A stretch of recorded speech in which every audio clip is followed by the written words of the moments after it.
नमस्कार दोस्तों, स्वागत है आपका आपके YouTube channel Uttarakhand all in one classes में। तो guys, Uttarakhand UK triple S C exam classes की जो ये सीरीज़ थी, काफ़ी समय से इसमें वीडियो मैंने अपलोड नहीं करी थी, तो आज से यह सीरीज़ भी आपकी स्टार्ट हो गई है। 20 इंपॉर्टेंट क्वेश्चन इसमें डिस्कस करते हैं, ठीक है। और यूके ट्रिपल एस सी के एग्ज़ाम में जो पहले बने हुए हैं या बनने की संभावना है, सभी प्रश्नों और सभी टॉपिकों का समाहार करने का प्रयास करता हूँ इसमें, ठीक है। पार्ट 11 तक कंप्लीट आज हम करेंगे। इससे पहले के पार्ट अगर आपने नहीं देखे हैं तो आप प्लेलिस्ट में ज़रूर विजिट कर इन पार्ट को ज़रूर देखिएगा। ऊपर आई बटन में क्लिक कर आपको ये वीडियो ज़रूर मिल जाएंगी, ठीक है दोस्तों। तो चलिए शुरू करते हैं। आज कौन कौन से क्वेश्चन आपके सामने होंगे, तो चलिए। तो दोस्तों, पहला क्वेश्चन आपका करंट अफेयर से रिलेटेड है, ठीक है। हाल ही में आईआईटी रुड़की ने एक वेंटिलेटर बनाया है, उसका नाम क्या है? काफ़ी चर्चा में रहा है और इसको कोरोना महामारी के चलते आईआईटी रुड़की ने काफ़ी चीज़ें बनाई हैं दोस्तों, ठीक है। फेस शील्ड भी बनाई है, जो कि डॉक्टरों या 45 रुपये की सबसे सस्ती जो शील्ड बनाई है, फेस शील्ड, ये भी आईआईटी रुड़की के द्वारा बनाई गई है। तो यहाँ पे पूछा गया है कि कौन सा वेंटिलेटर बनाया है आईआईटी रुड़की ने, तो इसका राइट आंसर हो जाएगा दोस्तों प्राणवायु। काफ़ी चर्चा में रहा था। और सेवियर नाम का एक सैनिटाइजर करने वाली मशीन भी आईआईटी रुड़की के द्वारा बनाई गई है, ठीक है दोस्तों। आईआईटी रुड़की का अगर नाम आपसे पूछा जाए, सर्वप्रथम था थॉमसन सिविल इंजीनियरिंग कॉलेज, ठीक है। थॉमसन सिविल इंजीनियरिंग कॉलेज सबसे पहले इसका नाम था, ठीक है दोस्तों। नेक्स्ट है क्वेश्चन नंबर 2। निम्न में से किस जनजाति को भोटियाओं के समान माना जाता है, ठीक है। तो उत्तराखंड की जाति मैंने आपको कराई थी, और किस जाति को भोटियों के समान माना जाता है, तो माना जाता है दोस्तों किरात जाति को, ठीक है। तो किरात जाति होगा, ना कि जनजाति, ठीक है। काफ़ी डिटेल में मैंने आपको बताया है कोल, किरात, खस, ये जातियों के बारे में, तो आप वीडियो को देख सकते हैं, ठीक है। नेक्स्ट दोस्तों, फूलों की घाटी को स्थानीय भाषा में क्या कहा गया है, ठीक है। तो फूलों की घाटी के अलग अलग नाम है दोस्तों, और 1931 में फ्रैंक एस स्माइथ के द्वारा सबसे पहले इस जो फूलों की घाटी है इसका खोज की गई थी, ठीक है। और महाभारत की बात करें दोस्तों, तो महाभारत में फूलों की घाटी को नंदन कानन और स्वर्ग का उपवन कहा जाता है, जबकि स्थानीय भाषा में इसे कहा जाता है भ्यूंडार घाटी। मोस्ट इंपॉर्टेंट है, ये आपको याद रखना है, स्थानीय भाषा में कहा जाता है भ्यूंडार घाटी, ठीक है। फ्रैंक स्माइथ की एक पुस्तक है जो कि फूलों की घाटी के ऊपर ही है, वैली ऑफ फ्लावर्स, ये भी आपको याद रखना है, ओके दोस्तों, ठीक है। अब अगर फूलों की घाटी से रिलेटेड अगर जीके में आपसे क्वेश्चन पूछा जाए कि शांत घाटी कहाँ पे है, ठीक है।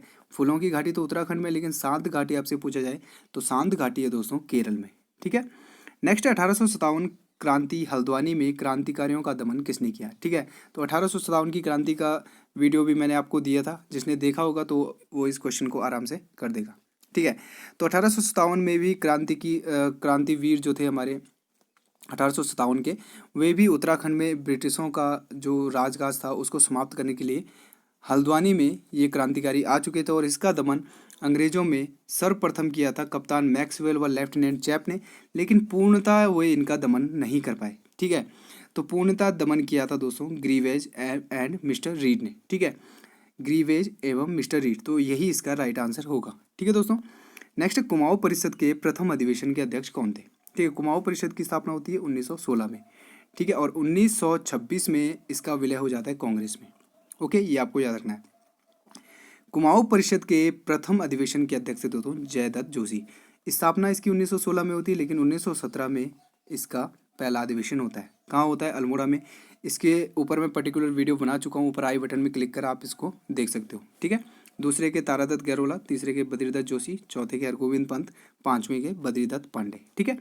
नेक्स्ट दोस्तों, कॉमन पिकॉक को किस वर्ष उत्तराखंड राज्य की राज्य तितली हो जाएगा दोस्तों यहाँ पे, ठीक है, राज्य तितली घोषित किया गया, ठीक है। तो उत्तराखंड राज्य तितली महाराष्ट्र के बाद दूसरा राज्य बना था, जब किसी राज्य ने किसी तितली को अपने कॉमन पिकॉक को यानी कि राज्य तितली घोषित किया है, ठीक है। तो इसका राइट आंसर हो जाएगा दोस्तों 2016, ठीक है। 2016 में कॉमन पिकॉक एक तितली की प्रजाति है, उसी को राज्य की तितली घोषित कर दिया गया।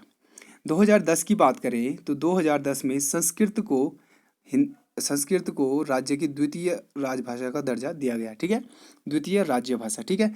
2011 की बात करें तो 2011 में फुटबॉल को, ठीक है, 2011 में फुटबॉल को राज्य खेल का दर्जा दिया गया।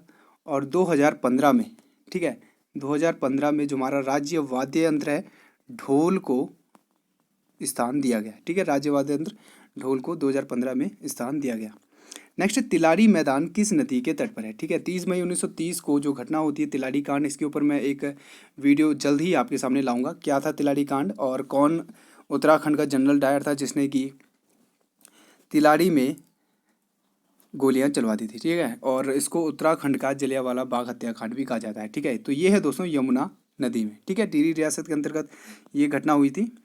नेक्स्ट दोस्तों, टिहरी में प्रथम जनगणना किस वर्ष हुई थी? ठीक है, तो टिहरी रियासत में प्रथम जनगणना आपको पता नहीं तो ये हुई थी दोस्तों 1921 में। ठीक है, कौन थे इस समय टिहरी रियासत के राज्य? तो इस समय थे नरेंद्र शाह। ठीक है, और नरेंद्र शाह के द्वारा ही नरेंद्र नगर की स्थापना की गई। ठीक है, 1823 की बात करें तो 1823 में टिहरी रियासत में पहला भूमि बंदोबस्त होता है सुदर्शन शाह के टाइम पे। ठीक है, ये आपको याद रखना है। 1938 की बात करें तो 1938 में श्रीदेव सुमन के द्वारा गढ़देश सेवा संघ की स्थापना की गई। ठीक है, टिहरी राजा के खिलाफ जो इनका कुशासन था, इनके खिलाफ जो संगठन बनाया था 1938 में श्रीदेव सुमन ने, गढ़देश सेवा संघ की स्थापना इन्होंने की थी। कहाँ की थी? देहरादून में। ये भी आपको याद रखना है। ठीक है दोस्तों, नेक्स्ट आता है 1898। तो 1898 में टिहरी रियासत के राजा थे कीर्ति शाह। ठीक है, और इन्होंने ही जो ब्रिटेन की महारानी थी, महारानी विक्टोरिया के टिहरी आगमन या भारत आगमन के उपलक्ष्य में 1898 को टिहरी में घंटाघर का निर्माण किया था। ठीक है, तो टिहरी में घंटाघर का निर्माण कब होता है? 1898 में। और किसके समय में? कीर्ति शाह के समय। नेक्स्ट है हिल यात्रा लोक नाट्य का केंद्रीय पात्र कौन होता है? ठीक है, मोस्ट इंपॉर्टेंट है, पिथौरागढ़ में यह हिल यात्रा की जाती है। ठीक है दोस्तों, और इसके ऊपर भी मैं एक वीडियो बना चुका हूँ। ठीक है, तो आप इसको देख सकते हैं और काफ़ी बार क्वेश्चन पूछा भी गया है। ठीक है, तो लखिया भूत इसका राइट आंसर हो जाएगा। लखिया भूत इसका मेन पात्र होता है जिसके लिए ही यह यात्रा स्टार्ट होती है। नेक्स्ट दोस्तों, उत्तराखंड का बुग्याल दयारा बुग्याल में मक्खन की होली खेली जाती है। ठीक है, तो बुग्याल क्या होते हैं दोस्तों? बुग्याल बड़े बड़े जो एल्पाइन होते हैं या छोटे छोटे घास के मैदान होते हैं, लगभग 3500 से 6000 मीटर की हाइट पर ये मैदान पाए जाते हैं। ठीक है, और इन्हीं को बुग्याल कहा जाता है। बुग्याल बेसिकली होता क्या है, जब शीत ऋतु में जब बर्फ़ पड़ती है दोस्तों, पहाड़ों में जब बर्फ़ पड़ती है, ठीक है, तो मार्च अप्रैल के बाद जब बर्फ़ पिघलने लगती है दोस्तों, तो यहाँ पे छोटी छोटी घास पनपने स्टार्ट हो जाती है और बड़े क्षेत्र में ये छोटी छोटी घास उगती है, तो काफ़ी सुंदर दृश्य होता है और इन्हीं को बुग्याल कहा जाता है। ठीक है दोस्तों, तो उत्तराखंड का बुग्याल दयारा बुग्याल है, उत्तरकाशी में है ये दोस्तों, और यहीं पर मक्खन की होली खेली जाती है। ओके दोस्तों, नेक्स्ट है बजहर नामक त्योहार किस जनजाति में मनाया जाता है? ठीक है, तो इसका राइट आंसर हो जाएगा दोस्तों थारू जनजाति। ठीक है, थारू जनजाति मैंने करा रखा है। ठीक है, तो बजहर नामक त्योहार थारू जनजाति में होता है। थारू जनजाति दोस्तों होली में खिचड़ी नृत्य करती है। ठीक है, होली में कौन सा नृत्य किया जाता है? तो खिचड़ी नृत्य। ओके, ये आपको याद रखना है। थारू जनजाति एक अकेली जनजाति है जो दोस्तों जो दीपावली को शोक के रूप में मनाती है। ठीक है, दीपावली को शोक के रूप में थारू जनजाति मनाती है। ओके, एक और है भोटिया जनजाति से रिलेटेड जो कि किरजी महोत्सव। ठीक है, भोटिया किरजी महोत्सव है जो कि प्रत्येक 12 वर्ष के पश्चात लगता है। बेसिकली ये पिथौरागढ़ में लगता है। तो पूछा गया क्वेश्चन है कि किरजी महोत्सव कहाँ लगता है? पिथौरागढ़ में। और किससे रिलेटेड है? तो भोटिया जनजाति से। ठीक है दोस्तों, राजी और बुक्सा का टॉपिक अभी रह चुका है, तो इसको वीडियो भी मैं आपको जल्दी ही दूंगा। नेक्स्ट है राज्य में स्थित सबसे ऊंची चोटी नंदा देवी की ऊंचाई क्या है? ठीक है, तो राज्य में दोस्तों सबसे ऊंची चोटी है नंदा देवी। ठीक है, 7817 मीटर इसकी हाइट है। और आपसे पूछा जाए कि किस हिमालय के अंतर्गत आती है? तो बाह्य हिमालय के अंतर्गत आती है। ठीक है, उत्तराखंड को हिमालय की दृष्टि पे 3-4 भागों में बांटा गया है, जैसे बाह्य हिमालय, मध्य हिमालय, शिवालिक या दून क्षेत्र। ठीक है, ठीक है दोस्तों, तो 7817 इसकी हाइट है, ये आपको याद रखना है। 7756 है दोस्तों कामेट। ठीक है, जो कि दूसरे नंबर की सबसे ऊंची चोटी है उत्तराखंड की। ठीक है, कामेट। ठीक है, नेक्स्ट है दोस्तों राज्य में राजस्व पुलिस व्यवस्था किस वर्ष से लागू है? ठीक है, तो सबसे पहले आपको पता होना चाहिए कि राजस्व पुलिस होती है। तो देखिए, जब ब्रिटिश उत्तराखंड में शासन करने आए 1815 के बाद, तो उनके पास समस्या थी कि यहाँ की राजस्व व्यवस्था किस प्रकार संभाली जाए। ठीक है, तो उस समय इतनी पुलिस व्यवस्था तो थी नहीं, तो उन्होंने जो यहाँ का पुलिस व्यवस्था का कार्यभार था वो दिया था किसमें? पटवारी हुए, कानून गो हुए और तहसीलदार हुए। ठीक है, तो राजस्व पुलिस इसी को कहते हैं कि जो पुलिस व्यवस्था है या प्रशासन व्यवस्था है वो वहाँ के जो स्थानीय तहसीलदार, पटवारी या कानून गो होते हैं उनसे चलती हो। ठीक है, तो 1874 से ये लागू है दोस्तों। ठीक है, ब्रिटिश कालीन से लागू है और लगभग अभी भी दोस्तों 60 से लगभग 65% क्षेत्र में अभी भी यह उत्तराखंड में लागू है। ठीक है, अब धीरे धीरे कम हो रही है वैसे।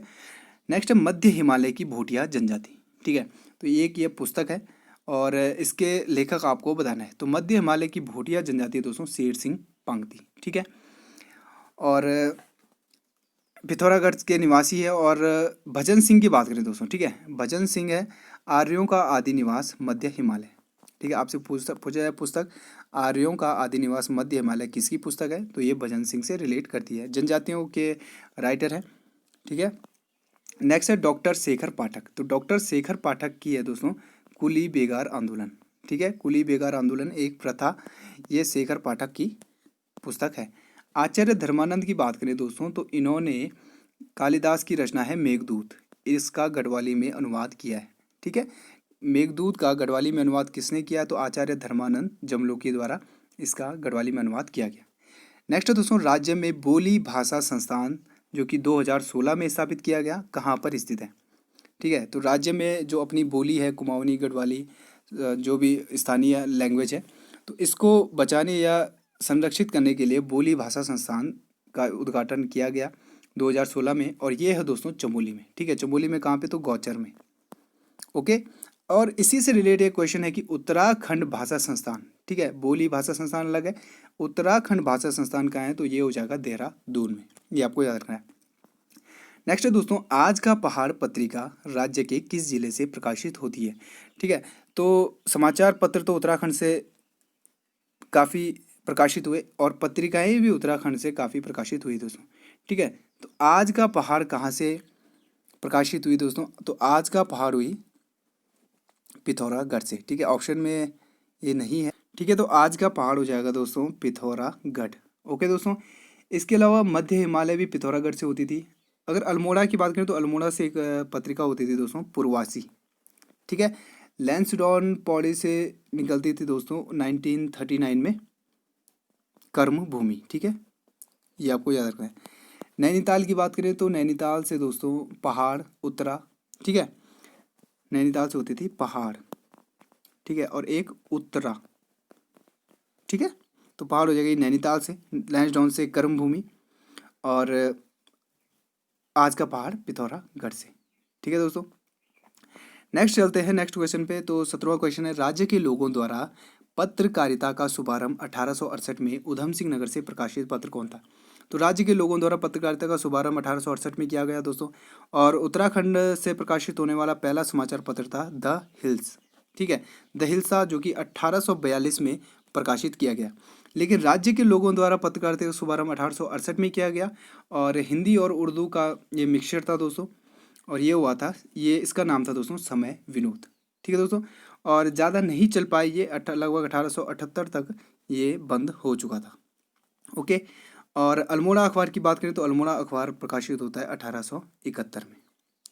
ओके, नेक्स्ट है राज्य सरकार द्वारा राज्य फिल्म नीति कब लागू की गई? तो राज्य में राज्य फिल्म नीति दोस्तों 2015 में लागू की गई। राज्य फिल्म विकास परिषद, अगर आपसे पूछा जाए कि राज्य फिल्म विकास परिषद की स्थापना कब की है, तो 2016 में। ठीक है, 2000 में उत्तराखंड बनता है, और 1983 में गढ़वाल की पहली फिल्म आती है जगवाल। ठीक है, ओके दोस्तों, जगवाल, जिसके निर्माता थे पारेश्वर गौड़। ठीक है, तो कुमाऊं की पहली फिल्म थी मेघा आ, जिसपे कि मैं वीडियो बना चुका हूँ।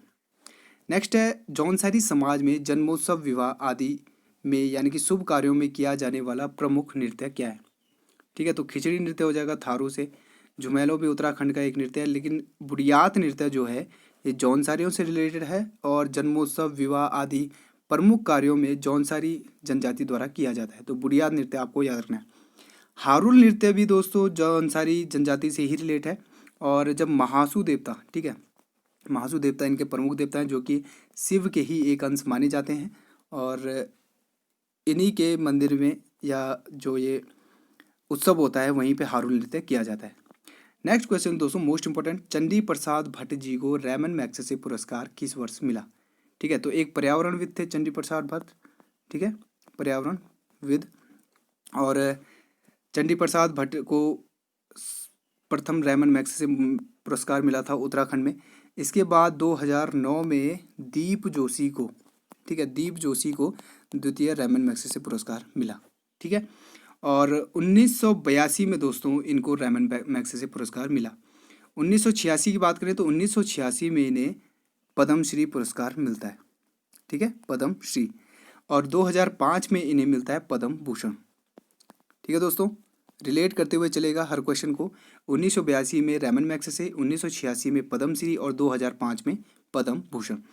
एक क्वेश्चन इनसे बना था कि चंडी प्रसाद भट्ट द्वारा चमोली में, ठीक है, ध्यान से सुनना, चमोली में दसौली ग्राम स्वराज संघ की स्थापना कब की गई? ठीक है, तो 1964 में चंडी प्रसाद भट्ट जी द्वारा चमोली में दसौली ग्राम स्वराज संघ की स्थापना या स्वराज योजना की स्थापना की गई।